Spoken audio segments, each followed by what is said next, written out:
Hi guys, my name is Aryan Fazeli. Welcome to the K Nation Movement podcast. I'm the founder of Ketovation and K Nutri, and today I have a very special guest with me, Zach. Zach is an ultra endurance marathon runner. He continues to impress me with his accolades and his nutritional lifestyle. So welcome to the show, Zach. If you want to just let everyone know a little bit about yourself and how you get started with long distance running to begin with. Yeah, thanks for having me on the show. It's always fun to come on podcasts and kind of, share my experience with stuff and hear about what other people are up to. But I guess I got into running in general years ago, kind of in middle school age, and it kind of, I guess some could say, spiraled out of control. I think anyone who's running ultramarathon distance probably at some point found that they like it a little too much and decided to sign up for like a 100-mile race. And for me, it was like I was always kind of interested in running at a younger age, partly because it tended to be the sport I was best at. And as I got older, I got more interested in kind of the science and the methodology, training philosophies, and that sort of thing. And really kind of started looking at trying to maximize my potential in the sport of running, as opposed to just kind of doing it as like, a race in high school or something like that. So I was really fortunate. I had some great coaches in my life, especially my college coach, who had a really good grasp of kind of how to periodize training and stuff like that. And one thing I kind of realized in that experience was that of all the workouts that we would do as endurance runners, the long run tended to be my favorite one. So when I got out of college and started teaching, I was originally a full-time teacher in Wisconsin. I just started doing like a ton of long runs. And that kind of, I guess, more or less spiraled into this interest in, racing long distances too. And in 2010, I did my first ultramarathon, which was a 50-miler in Wisconsin. And I was kind of hooked after that. And I've been doing 100-mile or like ultramarathons from 50 kilometers. The furthest one I've done is 200 kilometers, basically since the end of 2010 until this year. And along the way, I kind of tried to continue to learn. I think the sport of ultra running has kind of been around for a while in some shape or form. But really, I think the real specific methodology of like what's the best way to prepare for and race something like that, from just doing like the actual training, the nutrition, and then all the logistics that you have on race day for an event that's going to take, a day and sometimes longer, is, a little bit less maybe explored from a direct scientific way, which I think you can see a lot more kind of straight paths or straight routes towards this is the way to be successful in other sports, because they've just been kind of, they've been like put through the paces so many times by so many people. You kind of start to see some correlations and things like that a little more directly. So ultra running has been exciting for me from that standpoint too, because to some degree it's like this experiment of you trying different things and looking at like what way is going to work best for you. And I always joke around, and someone asked me like, well, what's the best workout, or what's your best workout that you do for a 100-mile race? And my answer lately has been like, whatever workout puts me in the best mental spot from mile 80 to 100 is the best workout. And that could be almost anything.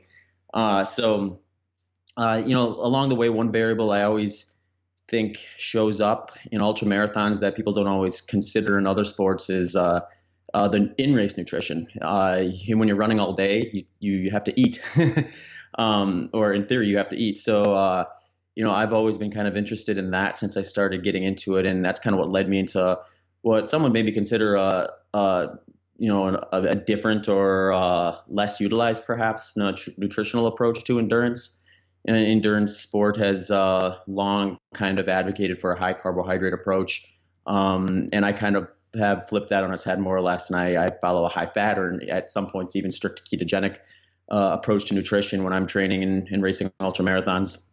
Right. Yeah, that's really cool. First of all, again, I'm so impressed with your ability to maintain, the pace that you do for long periods of time. I think, not even, 50, 100 years ago, I don't think people thought that it was possible to push your body to that limit. And I think ultra endurance marathons are easily one of the most difficult sports, not just mentally, but physically. So when you go into your training, like what approach do you take with regards to each session? Are you looking to, run shorter distances and do that more frequently, or are you always trying to run long distances? Like what kind of training approach do you even start with ultra endurance marathon running? Yeah, I think that's probably one of the biggest questions that we have very successful guys and gals doing ultra marathons at what you'd consider kind of a low volume approach. But then there's also a lot of guys and gals doing quite well on a super high volume approach. I think the two most polarizing examples in our sport today is there's a guy named Carl Meltzer who's won the most 100-mile races ever out of any human. I think he's won like it's close to 40. And, most people in the sport haven't done 40, 100 miles, and he's won that many. He routinely is training at maybe like a 40 to 60 mile a week kind of volume, which in ultra marathon standards is quite low. And then there's a guy who is fairly unarguably the top North American ultra runner right now. He just won and set the course record at the Western States 100. His name is Jim Walmsley. And, he'll do peak training weeks where he'll hit 150 miles with like 30,000 feet of climbing and descending. So it's not like flat miles or anything like that. So there's this huge kind of like, I guess, wide range of what people are doing and finding success with. So I think it does come down to the individual person. I tend to kind of look at it through a couple lenses when I'm working with someone else or planning my own training. And one thing I'm looking at is like, stress is stress no matter where it comes from, whether physical stress, emotional stress, stress from your job, all that stuff. It all piles up, and you kind of have, I guess, more or less a certain amount of bandwidth to kind of manage that. So you have to keep an eye on like where that is at and where that stuff is coming from, because there is a margin of diminishing returns, I think, when it comes to just adding more work. And if you're consistently crossing over that, you're probably biting off more you can chew and taking on more recovery eventually when you could have been training. So I think at the beginning onset, you have to look at consistency. So whether you're going to take a low volume approach or a high volume approach, you want to be consistent. You don't want to have like, huge ebbs and flows in your training where you have like big training blocks and then a lot of off time. I think that just kind of like sets you up to not really find a real good groove and get that consistent repetition in. So once you kind of decide like what kind of time you want to spend doing the activity yourself, then you can start structuring the specific training blocks to like what you're racing. And the other kind of cool thing about ultra marathons is the sport is small enough where we don't differentiate too much with distances. We consider anything from like a flat 50-kilometer race all the way up to a 6-day race, all ultra marathons. We'll have ones that are in the mountains and going 50-kilometer races going over 10,000 feet of climbing and descending at 10,000 feet. And then there's ones at sea level, so on a track. So we have like all sorts of different stuff. So then it comes down to kind of like, well, what are you training for? And then mapping things out. I like to do like a periodized approach to my training. And the way I describe that is I'm trying to address all the systems of running, all the different kind of like intensity zones. And I'm trying to keep the zones that are most specific to the pace I'm going to do a race at closest to the race. So the way a lot of people will kind of wrap their heads around is they'll think of like a training block that maybe someone would do for like a 5-kilometer race. As they get closer to that race, they're going to be doing workouts that are kind of at their 5-kilometer pace, where you kind of start to deviate a bit from that type of a plan. When you're doing like a 100-mile race, 100-mile race pace, it could quite possibly, if not inevitably, be slower than even your easy run pace. So then you're looking at like pretty much everything you do is technically over speed training for for your specific race pace. So then I would put some of those faster, shorter intervals kind of earlier in the training block. And then as I kind of build in towards the race itself, I start focusing on more things like long distance runs, runs that are like more like aerobic based than they would say be anaerobic based or fast interval type sessions. For me personally, I've always kind of responded, I think, to at least a fairly high volume approach. So, it's not uncommon that I'll log 5,000 or 5,500 miles in a year, which, on average comes out to be about 100 miles a week. I'll have peak weeks where I get well above that, and then I'll have recovery weeks where I barely run at all too. So there's definitely some kind of a periodization in there from that standpoint too. Right. That's really cool. So I have a CrossFit background. We even had Patrick Bellner on the podcast last week, second fittest man in the world. And that idea of, the programming and the periodization and when you got to peak and when you don't, I think it's really, really important. But like you said earlier, consistency, I would say, trumps everything at the end of the day.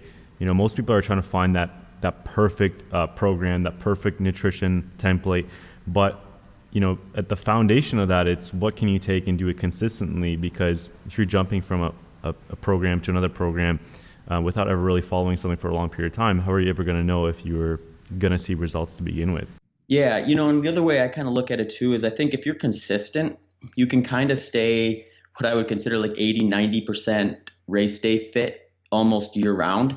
And then when it does come time to like sharpen that spear and drop in some of those, what I would consider unsustainable workouts, the workouts that'll get you at that 100% fit, but you can't really maintain for more than a few weeks or a couple months or so before you have to kind of take some downtime or at least rest from those workouts. It just makes it a little easier. Like I find like when I'm injury free and when I'm healthy and I can be consistent, when it does come time to like start preparing and focusing on a specific event, I don't have to plan as far out. I can, look at a window of time that's much shorter and say, here's the workouts I need specifically to this event. Now I just need to plug them in and listen to how my body responds and kind of move from there. Right. That makes sense. With your approach to training, do you follow a set program, or has it just kind of been trial and error over time till you find kind of what responds to your body? Because I think individuality is really important. I think that's far overlooked in training. Like there's no one size approach to fitness. There's no one size approach to nutrition. But it seems like you've really begun to dial things in on the nutrition and the fitness side. Is that just something that, happen by you listening to your body and reacting accordingly? Yeah. Yeah.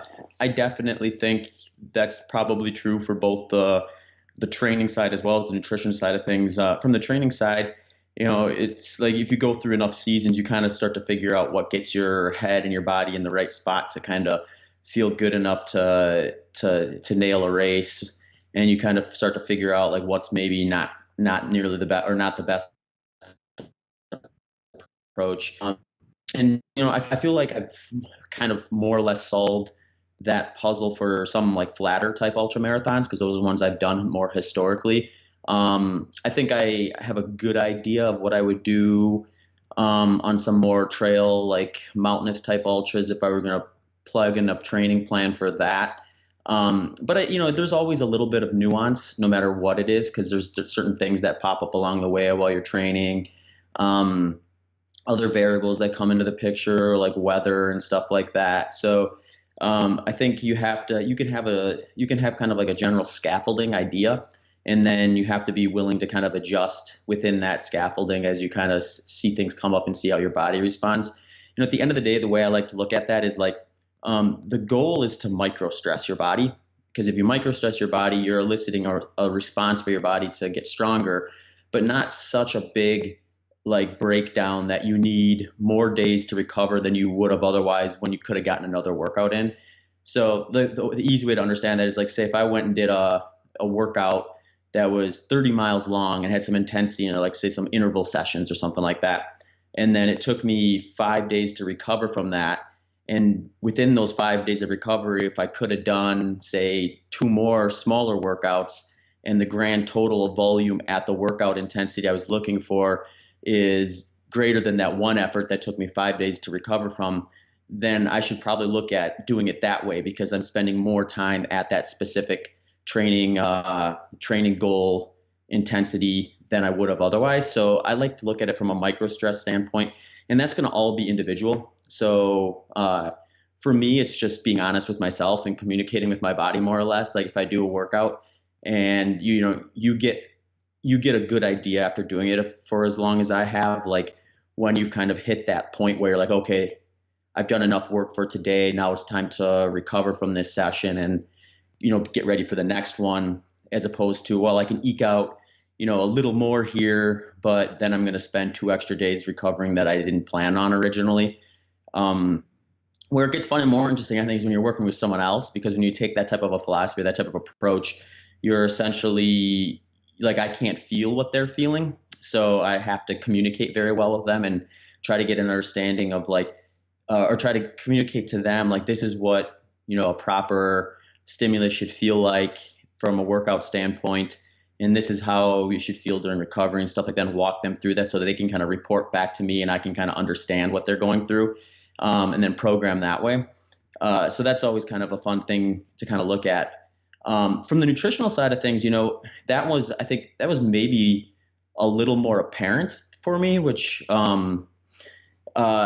kind of interesting. I think, basically, I had been doing like a high mileage training plan more or less since the last couple of years of college. And then, after college, I continued and actually built onto that volume as I got into ultra marathons. And in 2011, at the end of the year, I started to notice that, what was I, like 25 years old, I think, 25. I started noticing like some abnormalities, just more so in my day-to-day life than my training and racing. I didn't really have any big hiccups in my training or in my racing schedule.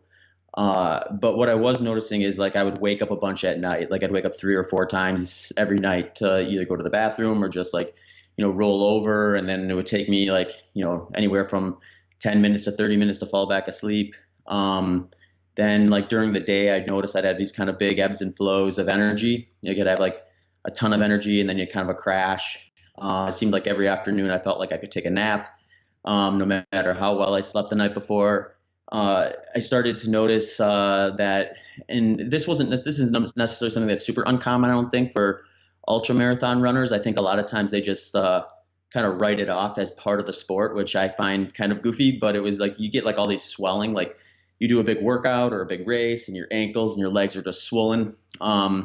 And I think some of that's inevitable, I think, as you recover from a big effort. But if it's happening on a regular basis, like on a weekly basis, then you have to start asking yourself if what you're doing is sustainable. So when those kind of biosignals started kind of showing up, my first thought was like, well, I'm a 25-year-old male. I should kind of be at the peak of my health. I don't think I should be waking up at the course of the night having big energy swings throughout the day and things like that. So I started questioning if what I was doing was sustainable. And, I think the easy thing to do would have been to look at my training and racing program and say, okay, this is the problem. And I probably could have done that and solved some of those issues as well through that. But I didn't really want to because, like I was saying, I was enjoying the process. I was just kind of starting to get into ultra running. So I decided to kind of address it through nutrition. And I think that was more or less a stroke of luck that I went that route. I'd always kind of been at least slightly interested in nutrition, enough that I kind of looked at the basic philosophies within endurance running and kind of came across this idea that like a high carb, whole food approach, like a lot of fruit, vegetables, whole grains, that sort of thing, at like a 60-ish% carbohydrate rate range was like what endurance runners did. So I kind of gravitated towards that. But in 2011, kind of what coincided with all these like kind of red flags that I had mentioned was I started to also listen to loads and loads of podcasts while I would go on runs in the morning, more or less because I started feeling guilty about how much time I was spending running. I was like, I got to figure out a way to kind of maximize my time here. And I thought learning was a good way to kind of kill two birds with one stone. And, lucky for me, the podcast world really started to kind of blow up back then. So I started downloading all kinds of podcasts on nutrition and things like that. And that's where I kind of first came across, this high fat approach. And, I was really fortunate that I was able to connect with a lot of different people that had some experience in that world, including guys like Dr. Volk and Dr. Finney, who've kind of been two really big players, I guess, more or less, in some of the science behind both keto or high fat for athletes, as well as for like various health issues like type 2 diabetes, epilepsy, and things like that. So I've met both those guys and talked to them. I've actually done a podcast with Dr. Volek, a 3-part in the past, and we've gone over a lot of different stuff, and that's kind of where I first got the exposure to that. And I think the reason that was such an apparent change for me was when I switched over, it seemed to clear up a lot of those things right away. I had a similar experience to a lot of people when you flip that pyramid or more or less on its head from your fuel substrate from prioritizing carbohydrate to prioritizing fat. There's that. For me, it was probably 3 to 4 week period where it seemed like every other day or every couple days I'd have a kind of a lower, not, I wouldn't call it lower energy, but like low intensity. So like I'd go out for a run and like I'd feel like I was working at like a pretty high end aerobic pace, and I would actually be running like a minute or 2 minutes per mile slower than what it felt like I was running.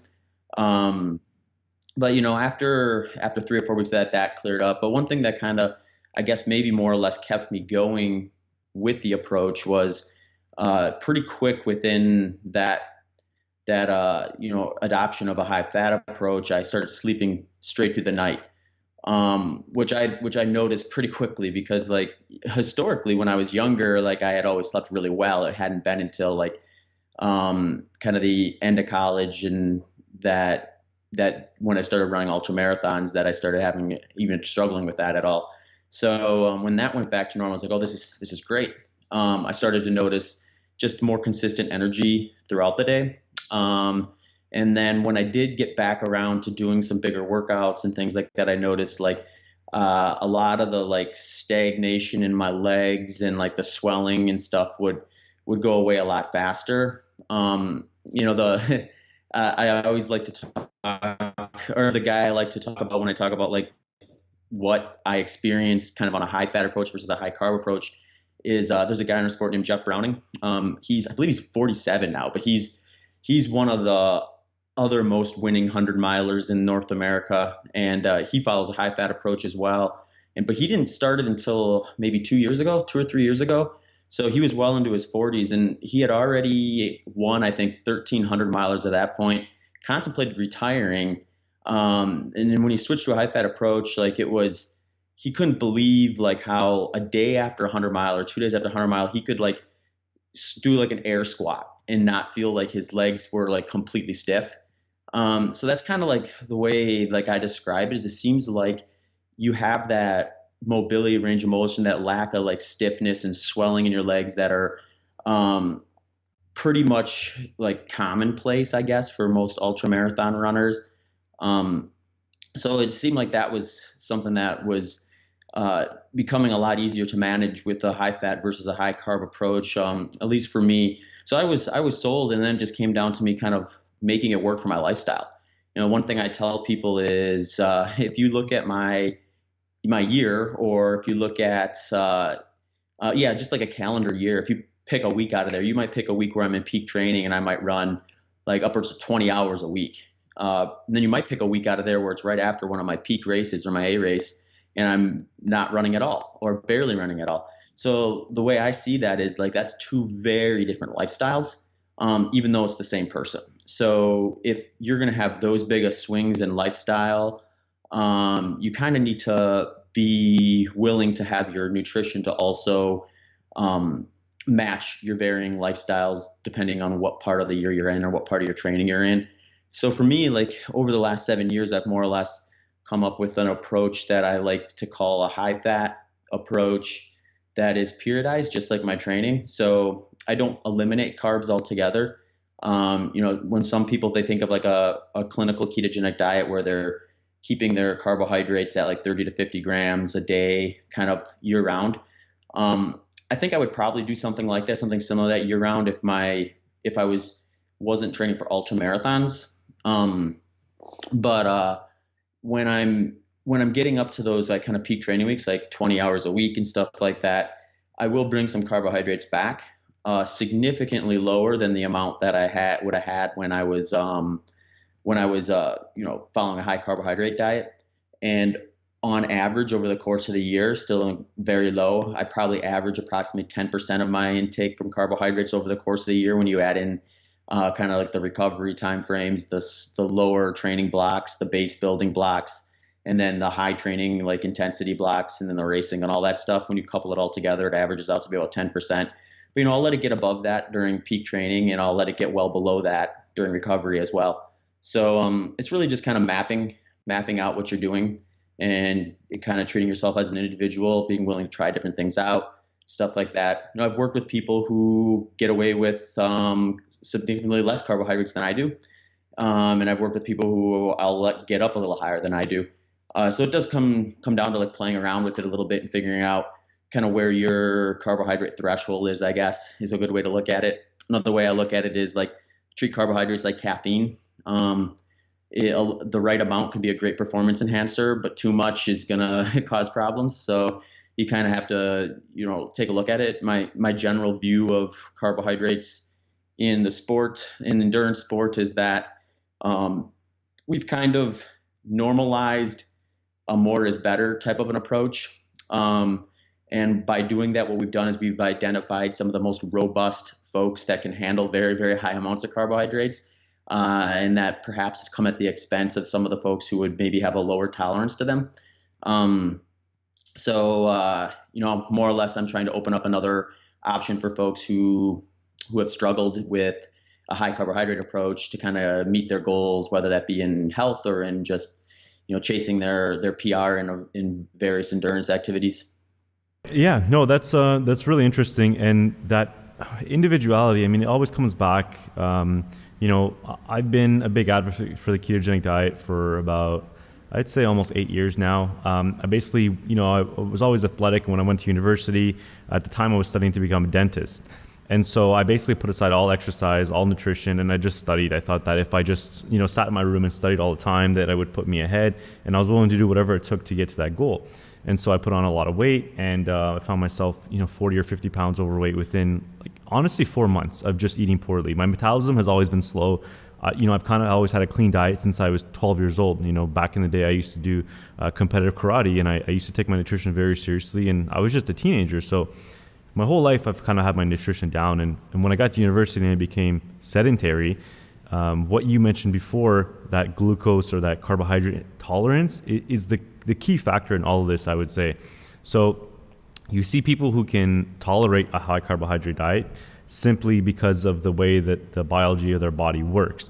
And then it doesn't work for a lot of other people. So when they're on high carb diets, they get inflamed, they gain a lot of weight, they maybe get lethargic. And so you got to find what works for everyone. For me, finding the ketogenic diet at that time was, the best thing that ever happened to me, because I increased my energy levels, my mental clarity, my focus. I was able to lose all of that weight in a very short period of time and feel really good while doing it. And, I had the same questions as everyone else. When I first looked at it, I was like, high fat, really? There's no way that I can eat bacon and eggs and then, have meat for lunch. And it didn't make a ton of sense to me at the time. And that's kind of what sparked my interest in it. Led me down the path of, just last week, I defended my master's degree. I looked at ketogenic diets and how they affect obesity and things like breast cancer. So, that's a new topic of research that's being looked at now. But just a very interesting field. And I think on both sides, you can never really be fully advocated to one or the other, because I think a lot of people lose sight of maybe there is a role of carbohydrates in performance, and that depending on what you do, you may or may not need them. So for an average person who trains an hour or so a week, I think an hour or so a day, a couple times a week, I think ketogenic diet is the perfect approach, especially if you want to maximize, say, your weight loss or your performance in that time. But like you said, there are times and places depending on your training, especially if you're an elite athlete. So, in terms of my training, there'll be times in the year where I'll incorporate more carbohydrates or, completely go towards a higher carbohydrate diet. But I'll just listen to my body. If I'm feeling inflamed, if I feel like I'm not moving as well in the gym, because, your weight is an important factor with sports like CrossFit and with sports like long distance running. I think even 5 pounds difference across miles and miles and miles, or across 50, 100 burpees or whatever that body weight movement might be, it's like wearing a light weighted vest. It's going to slow you down over time. So I'm really glad you mentioned that, because I think people lose sight of, well, maybe there's still that role in terms of performance of having that carbohydrate intake and maybe having it timed at the right times with the right source of carbohydrates. And yeah, there's no one size fits all to nutrition. I don't think there ever will be, but you know, I'm glad that this is getting more attention in terms of research and especially performance. Because like you said, you were able to reduce your inflammation and sleep better, which I think was a big thing for me as well. Getting on rings and doing muscle ups was unbearable for me through my elbows. I had a long history of doing bodybuilding workouts and building inflammation through the joints. And so as soon as I shifted to that ketogenic diet with my training, I was able to lose weight, feel lighter, doing body weight movements, and really just reduce the inflammation. I felt kind of amazing through workouts and after workouts. I didn't feel that pain through my elbows that I used to feel before. So it really is quite amazing. Now, I got to ask you, for your runs, you know, you kind of already answered my question with regards to, you know, do you listen to music or do you listen to podcasts?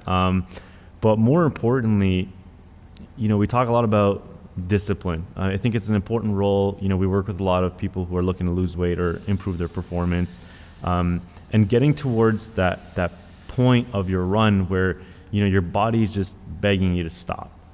You know, what do you do? Like, what's your mental routine to push through that and kind of stay focused on your end goal when you're in those moments? Yeah. Well, for like, it depends a little bit. I mean, sometimes like if it's in training or something like that, I don't think you always want to ignore those signals. I think, sometimes the event and it's time to rest. And, you see like, people kind of get into the mentality of more is better or go hard every day, kind of a ramp up type thing. And, sometimes that can be detrimental as well. But when it comes to the time when you kind of know, like, this is just a workout I need to push through, or I'm in a race and I'm trying to, like, chase a specific time or a record or a place or something like that, and you have to kind of push through that barrier.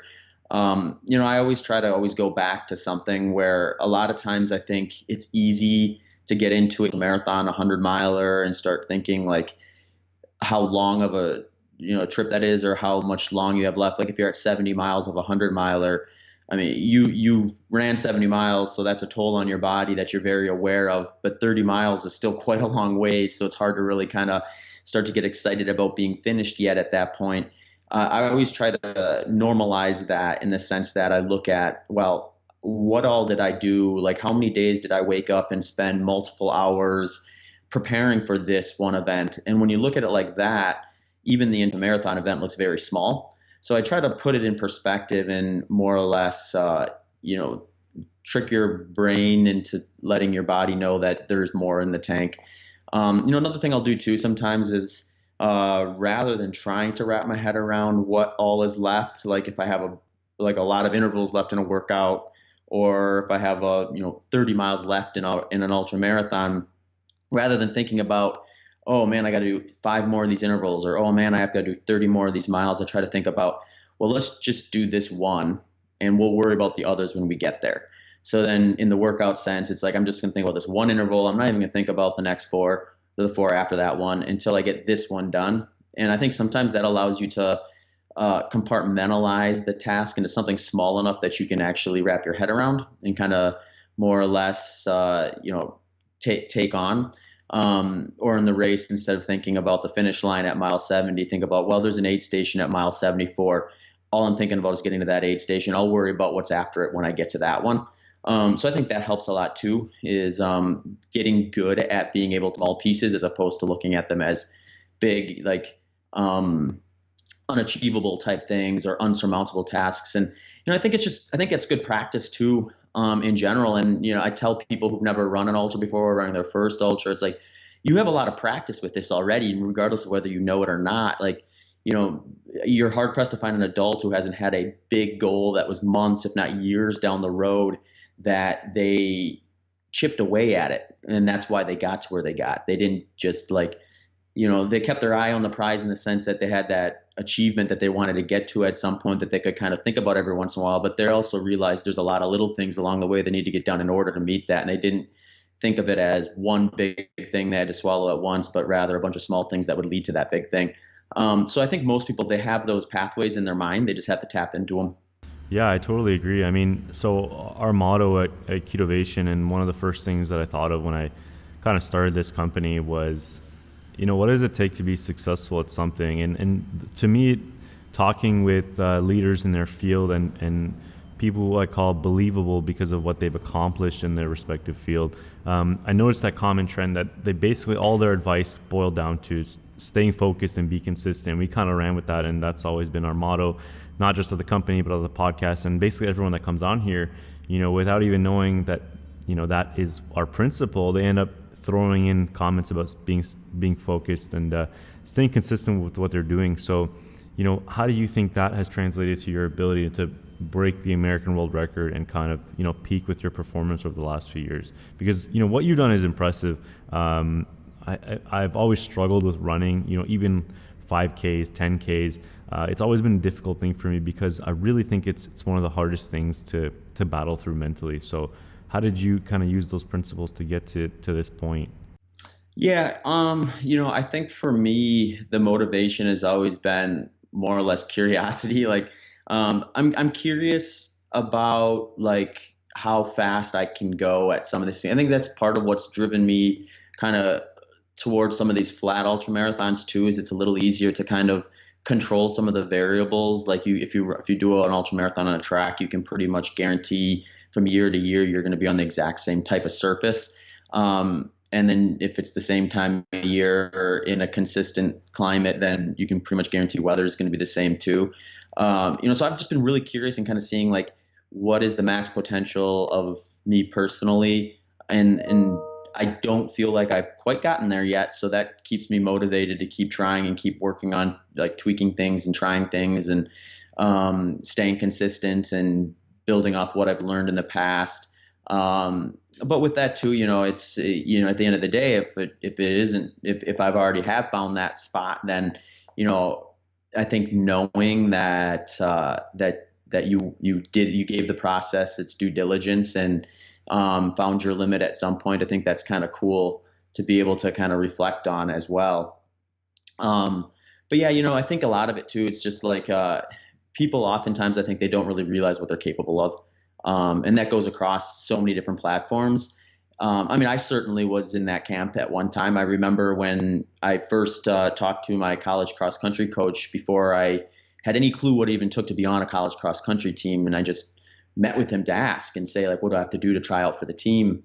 And he basically, he had an explanation to kind of tell incoming freshmen or transfer students, like kind of what to expect. So they knew like what they were getting into, if it was really for them or not. And he explained kind of how much training the freshmen, sophomores, juniors, and seniors would do. And he told me like juniors and seniors, it's not uncommon that they'll run 80-mile weeks and sometimes peak at 100 miles in the summer. And I remember thinking at that point, I will never run that far in a week. So it's like, people, I always remember that when someone will say like, oh, I could never run an ultra marathon, or I could never,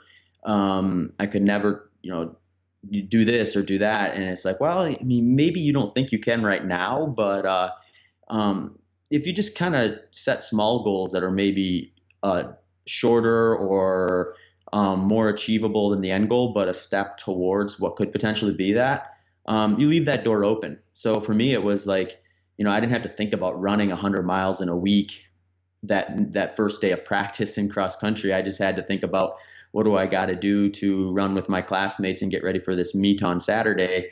And then that grew into like, all right, I did one season. Now let's build on that and get ready for the next one. And then that continued. And then, it grew into being an ultra marathon runner and, chasing, fast 100-mile times. And it's interesting because you don't always know the path you're on towards something until you get to the end, or you get close to the end, and you can look back and kind of see the different stages along the way and kind of how you compartmentalize them throughout it. Right. And that sounds like kind of how you got to where you were, is you just were focused on working hard and letting your curiosity take control. And that kind of gives you the motivation to keep going, because then you're not so focused on, being down on yourself if things don't go according to plan. And it's really cool because, like you said, you never had predicted that you would run a 100-mile ultra endurance marathon, when you were first starting out. I think people who are just new to exercise or new to running, whatever it may be, they always just seem to think that whatever they're doing is impossible. And it's always impossible until it's done. You just, I think, have to take that first starting step, and you'll never really know until you try. There's going to be failures along the way that you just have to accept, because that's part of the growth process itself. And, if you're not failing, you're not growing. And so, the last thing is, for people who are new to running, or you're new to something that they think is scary, like, an ultra endurance marathon, or even running a 5K, maybe they haven't even gotten off the couch to start jogging yet. What would you suggest people start, and how would you kind of advise them to keep going if things don't go according to plan on the first day? Mm-hmm. No, I'm glad you said that. And I think it's something, it's definitely worth noting, because I think my best piece of advice for someone who's looking to get started in any fitness journey is don't be afraid to take that first step, even if it's a really small one. And look at progress as opposed to what other people are doing or what is possible for you maybe down the road. If you're someone who's never ran before and you decide you want to start to run, don't be embarrassed to just go around the block once for your first day. That is more than doing nothing. I was talking with, do you know Mark and Chris Bell? Yeah, I love those guys. I mean, they've been a huge inspiration for me. And I actually listened to your podcast with Mark, which was awesome. You talked about something similar on there as well. Yeah. No, those guys are great. And I think that I think one of the things that they've done that's so cool is with their super training gym in Sacramento, they're advocating for that. Here we have two guys who've gone through the gauntlet of fitness in one shape or form throughout their lives multiple times. And they're telling people, let's do a 10-minute walk. It's and they're telling you, don't be proud of that. Don't do that and think, oh, I did a 10-minute walk, and then look at seeing, someone online just ran a marathon or something like that. Don't let that get you down. Focus on what you've done to make a step in the right direction, and that stuff builds on itself. And you'd be surprised how quickly you find yourself in a position where you're doing more than you ever thought you would have. And when you look back at that first week, you kind of smile to yourself and you're like, wow, that was step one right there. You don't always see it until you get there, but it's I think too many people let that get in their way. They whether it's paralysis by analysis or just feeling a little embarrassed because they think that they're not as good as someone else is all things that probably pop up a little too often, and then it keeps people from taking that first step that could be the first step in a really positive journey in health and fitness. 100% agree. And if you look at child psychology, or you look at motor coordination, motor patterns, if you look into any of that research, there's a reason that children learn things so quickly. When they start learning to walk and they fall or they stumble, they're not worried about people laughing, and they're not worried about failing. So as you grow up, you kind of get taught that failing is a bad thing, and you learn to avoid certain things that expose your weaknesses or make you look weak to begin with. I think as humans, we pride ourselves on having everything figured out and kind of being good at things. And when we're not, it frustrates the brain, and it leads you to wire yourself to avoid certain activities that might make you look silly. And I think it's ridiculous, but it's just the way that we've been taught. And so it wasn't until, the 12th grade where I kind of shifted my mentality with that. There's so many sports that I was, I never got a chance to do. I wanted to snowboard, I wanted to learn to play hockey, but I didn't know how to skate, and I didn't know how to snowboard. So I was like, well, I can't just go out and embarrass myself on a hill. But then I thought to myself, well, you got to start somewhere. And yeah, people are going to laugh. I remember first time getting out on the hill to go snowboard, and I remember, these teenagers laughing at me, and I'm like this 18-year-old guy, trying to learn how to snowboard. And so it wasn't a great feeling, but I pushed through it, and I went again. And after a few sessions, I looked back and I was like, whoa, I'm way further ahead than I was the first time that I went. And so, the main thing for me has always been momentum, right? If you eat poorly and you sit on the couch, it's going to make you want to sit on the couch and eat poorly. If you get out and you get on a 10-minute walk, even your first time getting out for exercise, you do a 10-minute walk, you're going to feel pretty good about that. The next day, it will probably make you want to eat a little bit better, and then the next day it'll probably make you want to go out for that 10-minute walk again. And those positive feelings, those endorphins that are released, I think will spark that momentum to keep going. Yeah, it's interesting, and I don't know necessarily where the mindset came from, and it's like I can't help but think part of it is like old school, like education, like where you kind of get a grade based on the totality of your end score throughout the course of a semester or quarter or something like that, and it's like. I mean, when you look at that, I think a lot of places are getting better at this, but like if you have a kid who at the end of a quarter or semester has the answer to the question you wanted them to have, but they failed 90% of the time along the way to getting that answer, it's like, is that an A or is that a 10%? And that's an extreme example, but like, that's kind of how sometimes I think that gets absorbed. It's like we've kind of set, I think we've set up a lot of ways where like failing is a negative word, when failing should be like viewed, like you said, as a stepping stone to get to where you want to be. If you fail at something, that just means, okay, time to take a closer look at this, dig into this a little deeper, gain more knowledge, and then come back and try to figure it out. And ultimately, I think that's going to make more strong, robust, positive people. Yeah, I 100% agree. I think again, going back to research, grit was a better predictor of success in children than IQ was. And that was an interesting research. And I think that's what people got to go towards. If you got to give one last piece of advice to anyone looking to start, what would that be? I think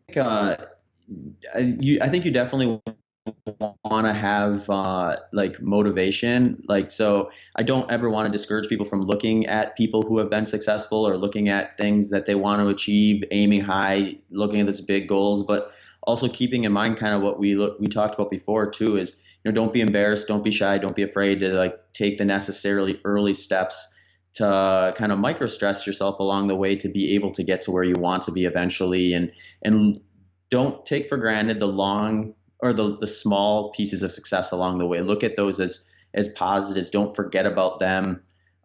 Use those as motivation too. If you start out by going around the block once, and then at the end of 3 weeks you're going around 4 times, and each one of those 4 times is faster than that first one, hey, that's huge progress.